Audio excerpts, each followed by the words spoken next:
সবে এপ্রিল মাস, কিন্তু এখনই তাপমাত্রা প্রায় 40 ছুঁই। আবহাওয়া দপ্তর বলছে তাপমাত্রা আরও বাড়তে পারে, শুরু হতে পারে তাপপ্রবাহ। এখনই যদি এই অবস্থা হয় তাহলে মে জুন মাসে কি অবস্থা হবে?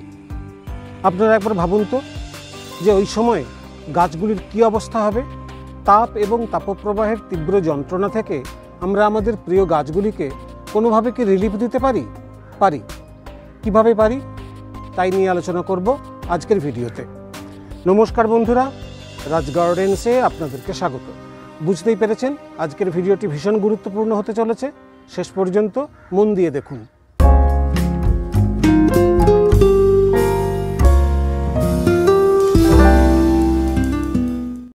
গরমের সময় যে সমস্ত সমস্যা আমাদের গাছগুলিকে একেবারে জর্জরিত করে দেয় সেই সমস্যাগুলোর কথা আগে আলোচনা করব, তারপর আসব সমাধানের কথায়।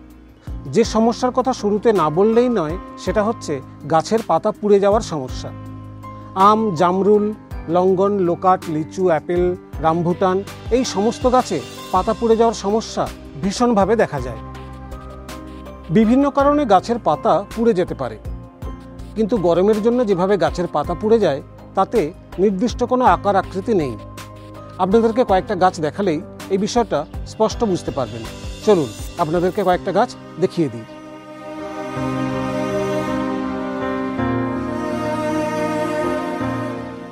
এখনও বাগানে গ্রিন নেটের ব্যবহার শুরু করা হয়নি, কোনো গাছকেই সবুজ নেটের নিচে রাখা হয়নি।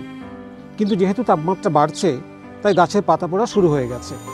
আমার সামনে এই যে আম গাছটি রয়েছে, এর পাতাটা ভালো করে দেখলে বোঝা যাবে যে পাতার মাঝখানটা এরকম পোড়া পোড়া দাগ হয়ে গেছে। সূর্যের তাপের কারণে পাতা পুড়লে এইরকম বাদামি দাগ হতে শুরু করে। পাশের এই যে গাছটা দেখুন, এই পাতার অগ্রভাগ এবং এই ধার বরাবর পুড়তে শুরু করেছে এবং এদিকটাও বাদামি হয়ে শুকিয়ে যাচ্ছে। জামরুল গাছটি দেখুন, এর পাতাগুলো কিভাবে পুড়তে শুরু করেছে। এটা হচ্ছে লঙ্গন গাছ, এর পাতাগুলো দেখুন কিভাবে পুড়ে গিয়েছে। এরও কারণ সানবার্ন।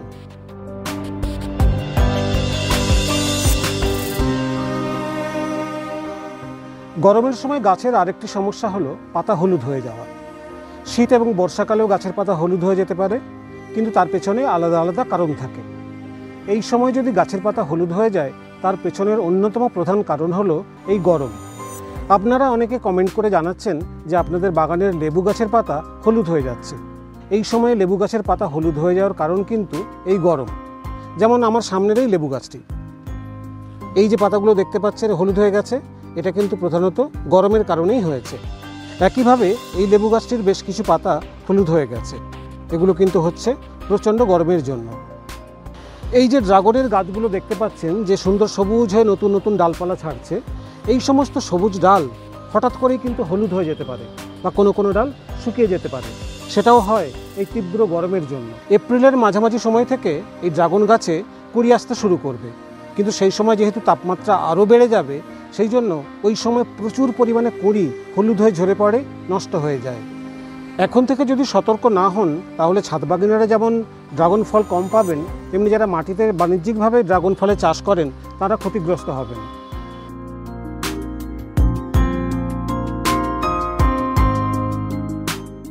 দীর্ঘদিন একটা মাইল্ড ওয়েদার থাকার পর যখন এই সময় গরম বাড়তে থাকে তখন গাছগুলো একটা হিট স্ট্রেসের মধ্যে দিয়ে যায়। এই সময় যে সমস্ত ফল গাছে ফুল এবং ফল ধরে সেই হিট স্ট্রেসের কারণে ফুল বা ফল ঝরে পড়তে শুরু করে। ফল গাছের ফুল যেমন অতিরিক্ত গরমের জন্য ঝরে পড়তে পারে, তেমনি গুটি এইরকম ধরে যাওয়ার পরেও ফল ঝরে যেতে পারে। টবের গাছে এই যে সুন্দর সুন্দর আম ধরেছে, এই সমস্ত আম হিট স্ট্রেসের কারণে যে কোনো সময় কিন্তু ঝরে পড়তে পারে। তাই আমাদেরকে সময় থাকতে থাকতে সাবধান হতে হবে। শুধু যে আমের গুটি ঝরে যায় তাই কিন্তু নয়, আমের পাশাপাশি আমরা এখন ছাদ বাগানে বিভিন্ন ভ্যারাইটির লেবু গাছ করছি। এই যে দেখুন, এই লেবু গাছে প্রচুর গুটি সেট হয়েছে। এই সময় থেকে সতর্ক না হলে কিন্তু হিট স্ট্রেসের কারণে এই সব গুটিও ঝরে পড়তে পারে। শুধু যে ফল গাছে এই সমস্যা দেখা যায় তা কিন্তু নয়, ফুলের গাছেও এই সমস্যা দেখা দিতে পারে। কুঁড়ি হলুদ হয়ে ঝরে পড়তে পারে, গাছের পাতা হলুদ হয়ে যেতে পারে, ফুল আধফোটা অবস্থায় পুরোটা না ফুটে ঝরে পড়তে পারে। জবা, গোলাপ, গন্ধরাজ, টগর, স্থলপদ্ম প্রভৃতি গাছে এই সমস্যা খুব দেখা যায়।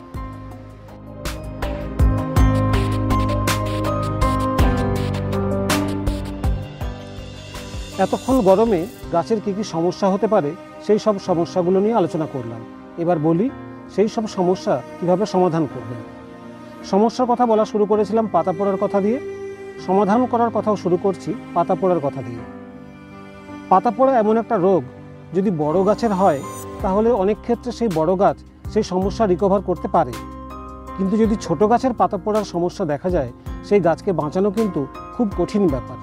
ফলে আমাদেরকে গরমের শুরু থেকেই ব্যবস্থা নিতে হবে। ছাদ বাগানে যে সমস্ত গাছ রয়েছে সেই সমস্ত গাছগুলিকে গরমের সময় সরাসরি মেঝে বা ছাদের উপর রাখা যাবে না। কোনো কিছুকে স্ট্যান্ড হিসেবে ব্যবহার করে সেই সমস্ত গাছগুলোকে ছাদ থেকে উপরে তুলে রাখতে হবে। দেখতে পাচ্ছেন যে আমার গাছগুলো কোনো না কোনো কিছুর উপর রাখা রয়েছে, যাতে সরাসরি মেঝে থেকে হিটটা টবের গাছে না পৌঁছতে পারে।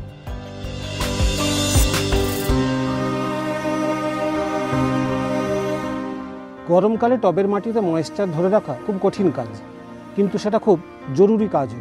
এই সময় যাতে মাটিতে ময়েশ্চার থাকে এবং মাটি থেকে জলীয় বাষ্প এভাপোরেট হয়ে বেশি বেরিয়ে না যায়, তার জন্য যে কাজটা ভীষণ ভীষণ জরুরি সেটা হচ্ছে মালচিং। আমার সামনে যে গাছগুলো রয়েছে দেখুন, টব বা গ্রো ব্যাগে থাকা গাছগুলোর গোড়ায় গাছের কাঁচা পাতা দেওয়া রয়েছে। বাগানের যে সমস্ত গাছকে আমি প্রুন করি সেই সমস্ত পাতা ফেলি না, সেগুলোকে পাতা পচা সার হিসেবে যেমন ব্যবহার করা যায়, তেমনি মালচিং করার জন্য গাছের পাতা খুব ভালো জিনিস। সেটা কাঁচা পাতা হতে পারে বা শুকনো পাতা হতে পারে। তা দিয়ে গাছের গোড়ার মাটি ঢেকে দিলে পরে ময়েশ্চার মেনটেন করাটা খুব সহজ হয়।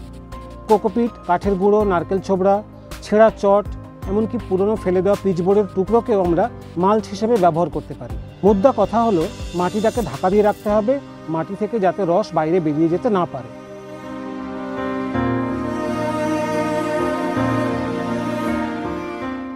আপনাদেরকে আগেই বললাম যে আমার বাগানে গ্রিন নেট খাটানো হয়নি বলে বেশ কয়েকটি আম গাছের পাতা পুড়ে গেছে। তাই আমসহ যে সমস্ত ফল গাছের পাতা পুড়ে যাওয়ার সমস্যা বেশি দেখা যায় সেই সমস্ত গাছগুলোকে এই সময় গ্রিন নেটের নিচে রাখতে হবে। 50% বা 75% গ্রিন নেট ব্যবহার করতে পারেন। অফলাইন বা অনলাইন যে কোনো জায়গাতে আপনারা এটা কিনতে পারেন। আমি অনলাইনে কেনার জন্য লিঙ্ক দিয়ে দেবো, সেখান থেকেও আপনারা সংগ্রহ করে নিতে পারেন। আর যদি গ্রিন নেট খাটানো একেবারেই সম্ভব না হয়, তাহলে যে সমস্ত জায়গাতে কম রোদ লাগে সেই জায়গাগুলোতে ফলের গাছগুলোকে সরিয়ে রাখবেন। এরপরে যে কাজটা করতে হবে সেটা হচ্ছে গাছকে স্নান করাতে হবে। যেহেতু সারাদিনের গরমটা তাকে সহ্য করতে হবে, সেই জন্য সকালে বা বিকেলে সাধারণ জল দিয়ে গাছগুলোকে ভালো করে স্নান করিয়ে দিতে পারলে ভালো হয়।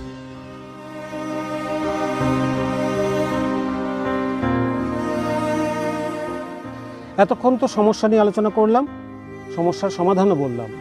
তারপরেও শেষে যে কথাটা বলবো সেটা হচ্ছে তীব্র গরমের মধ্যে গাছের যে হিট স্ট্রেসটা হবে সেই স্ট্রেস কাটানোর জন্য একটা স্ট্রেস রিলিফ এলিমেন্ট ব্যবহার করতে পারলে খুব ভালো হয়।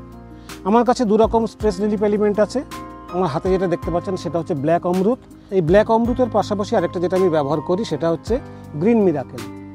এটা কোনো বিজ্ঞাপনী প্রচার নয়। গরমকালে স্ট্রেস রিলিফ করার পাশাপাশি গাছকে সবুজ সতেজ রাখতে এগুলোর কোনো জুড়ি নেই। আমি ব্যবহার করেছি, ফল পেয়েছি, তাই বলছি।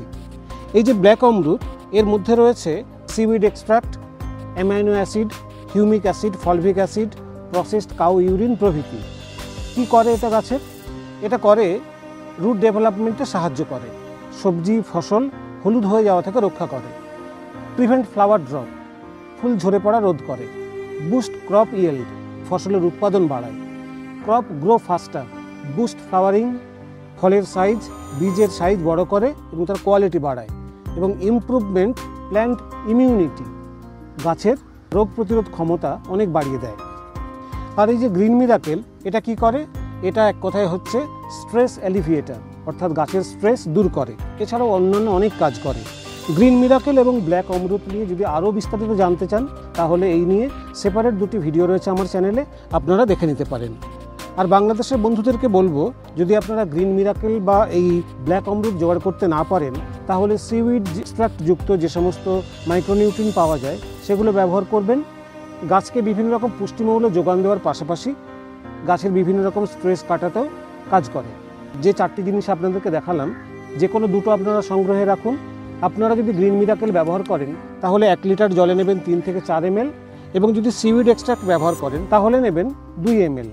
অল্টারনেটিভভাবে সপ্তাহে একবার করে ব্যবহার করবেন।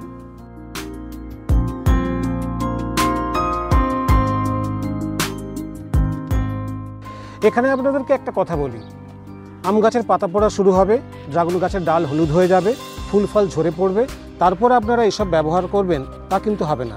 আপনাদেরকে এই কাজটা শুরু করতে হবে এই সময় থেকে, যাতে গোটা গ্রীষ্মকাল জুড়ে আপনার বাগানের গাছগুলি সবুজ এবং সতেজ থাকে। বন্ধুরা, ভিডিওটি সবাই লাইক এবং শেয়ার করবেন, ফলো করবেন রাজ গার্ডেন্সের ফেসবুক পেজ। আর যারা নতুন আমার ভিডিও দেখছেন তারা আমার চ্যানেলটি সাবস্ক্রাইব করে অল নোটিফিকেশন বেল অন করে নেবেন, যাতে রাজ গার্ডেন্সে কোনো ভিডিও আপলোড হলেই আপনি জানতে পারেন। নমস্কার।